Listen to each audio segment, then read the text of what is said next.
تأجيل جنازة زوج البلوجر مريم جودة لعرض جثمانه على الطب الشرعي. أهلا بكم متابعين قناة سيف ترند. كشفت البلوجر مريم جودة عن تأجيل تشييع جثمان زوجها محمد تيفا اللي توفى امبارح، وكان من المقرر صلاة الجنازة النهاردة يوم الاثنين بعد صلاة الظهر من مسجد المواساة بمقابر المنارة بالاسكندرية. وكمان مريم جودة قالت ان جهات التحقيق قررت عرض جثمان زوجها على الطب الشرعي علشان يعرفوا ايه هي سبب الوفاة، وبالتالي قررت ان هي تأجل تشييع الجثمان، واكدت ان مفيش شبهة جنائية او امر لم يتبين الا بعد الانتهاء من العرض على الطب الشرعي.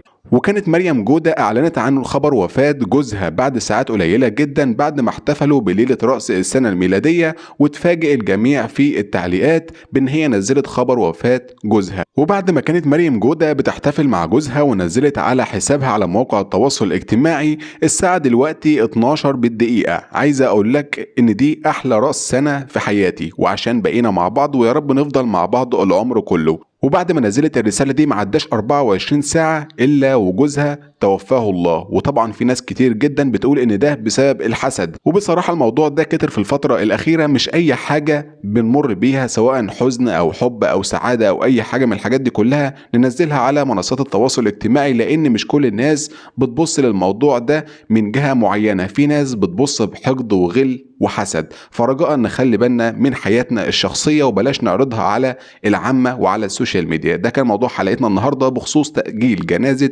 زوج البلوجر مريم جودة بعد عرض جثمانه على الطب الشرعي. ما تنساش تعمل لايك للفيديو وتشرفنا باشتراكك في القناة.